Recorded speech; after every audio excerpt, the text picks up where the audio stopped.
Hey YouTube, how you guys doing today? Kevin here, coming back at you with another video. Alright, so we do these carb talk videos and they seem to be helping out quite a bit.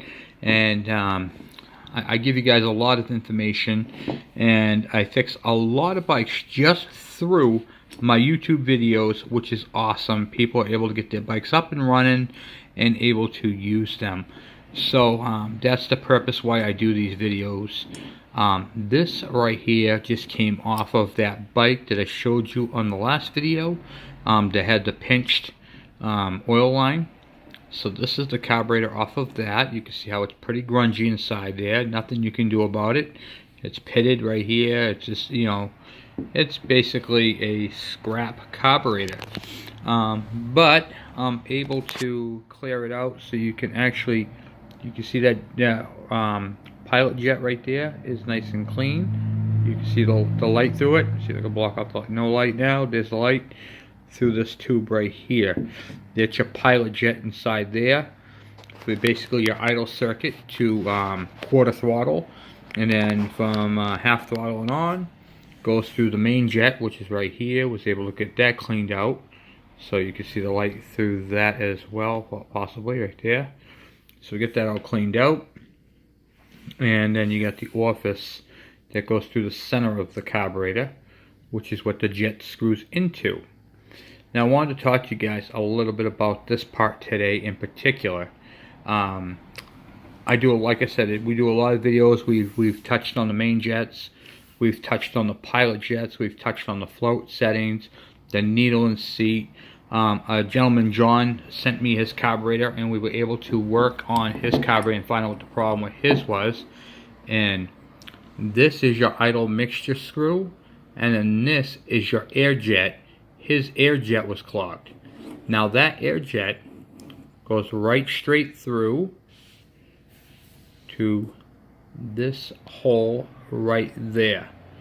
So basically what happens is the air comes through that jet into there, down alongside, and allows air to enter the float area, which allows air to come in and fuel to go up to be siphoned up through. I've had a lot of people say, Kevin, I replaced my jets, they're all nice and clean, I'm still having a performance problem and I can't figure out what it is. Alright, so I'm going to try to explain to you guys. When they look on your tip right here on your needle,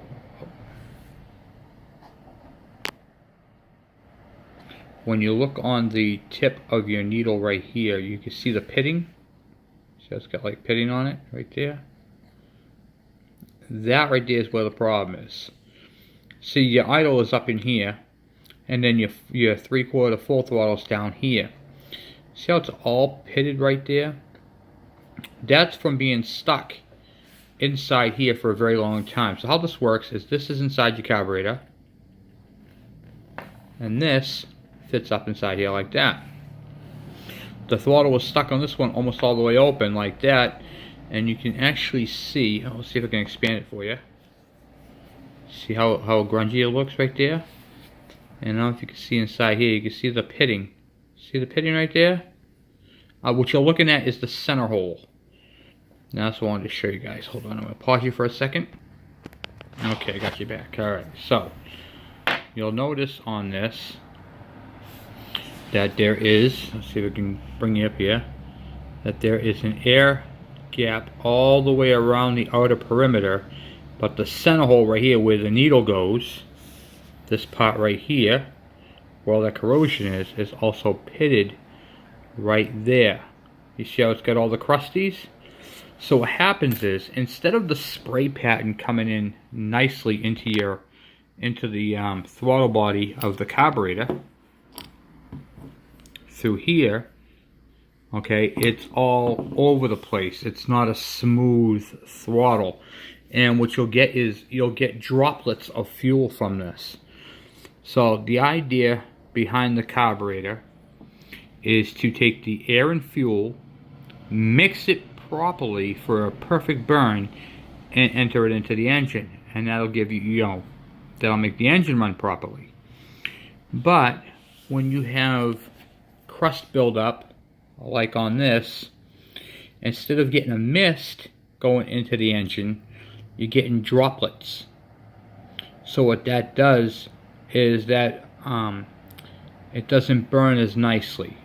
So this carburetor here, see how it's nice and smooth up here? Probably had beautiful throttle response up until about 3/4 to full throttle. Then when it got to full throttle, it had some issues running. Or it might have had some issues running altogether with the amount of crust on there. I never heard this thing run, but from looking at it, this what do you call it there? This orifice needs to be replaced. It's bad.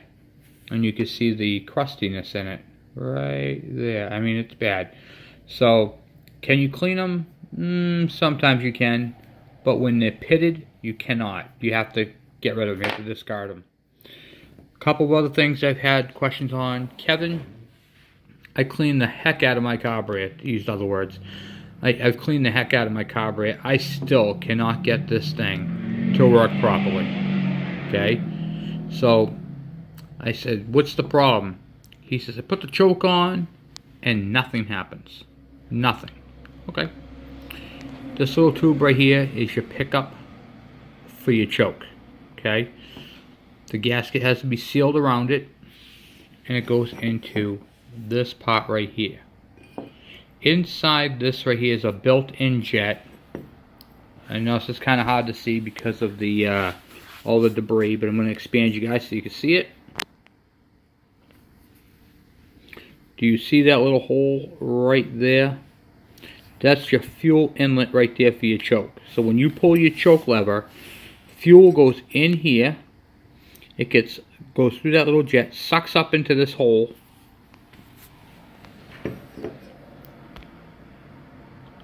Goes through this tube. The tube then goes through the choke area right here. Air is met right here, and then gets sucked into the engine. If this, on some carburetors, this has a Welch plug, a plug right here, and there is a hole right in the front right here. This one's blocked off because it gets its air through the side, but you can see the channel right here. In fact, I believe there actually is ported. Yeah, there's a hole in there for that. Can't really see it, but I believe there is. Yep, there's a hole in there. And you can either block that off and drill it out that way. Doesn't really make a whole lot of difference. But that's how that works. So, a couple of things when you guys are cleaning your carburetors. Make sure that you get that bottom piece, this jet cleared, in your carburetor bowl. It's right here, and that's for your choke. Fuel goes in, comes up your tube,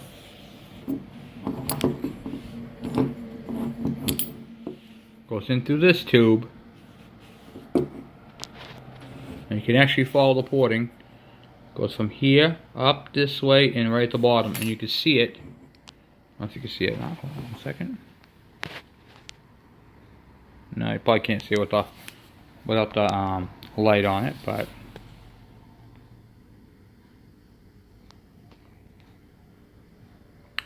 you can barely see it right there. See that circle in the center?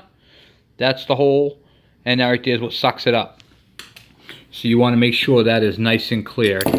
Let me close this down a little bit. Make sure that is nice and clear.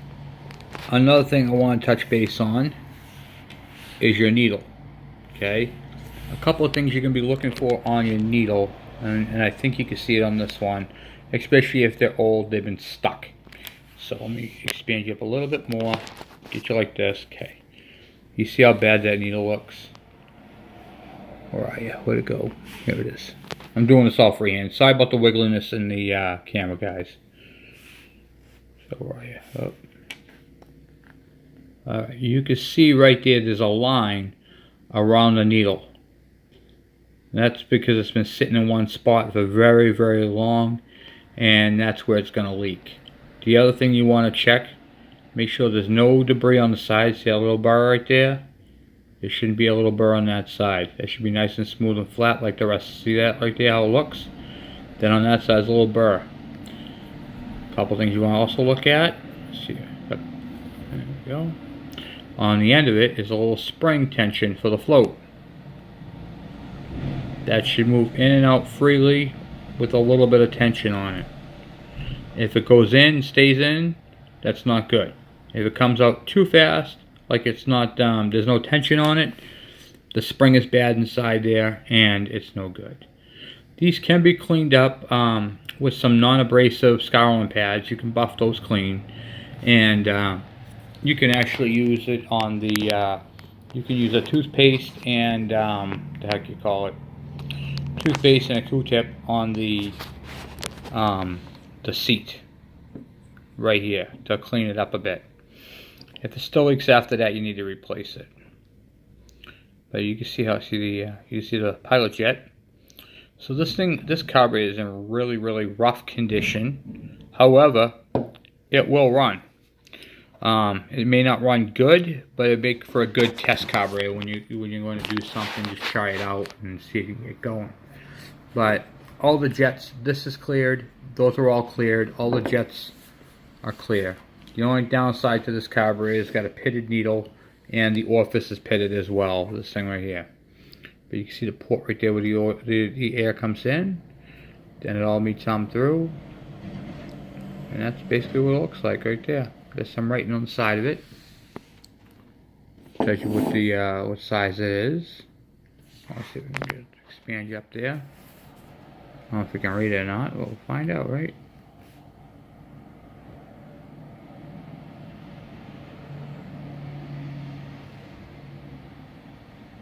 Yep, there we go. So it's a 237 0-2. Okay, so basically how big the hole is in the center. You can actually see the crusties on the side. Look at that. Look at that. You can see how bad it is in there. You can't really clean it. If you take a drill bit, you're going to make it bigger than that number. And then it's not going to work right with that needle. And then you're going to be in a whole world of problems. So you might have to replace both of these together. That's what I would recommend. So once again, when you guys clean your carburetors, make sure that you get all your jets clean, your needle and seat, your float is adjusted to 24 millimeters, and what do you call it there? You can see right through your jets. I don't know what this main jet is. I can't even see a size on it. Can you?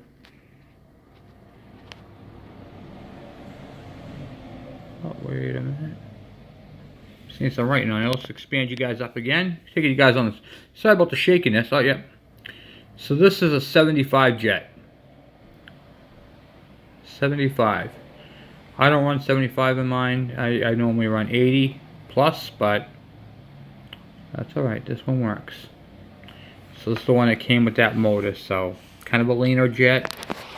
I prefer a little bit of a richer one, but you know, that's me.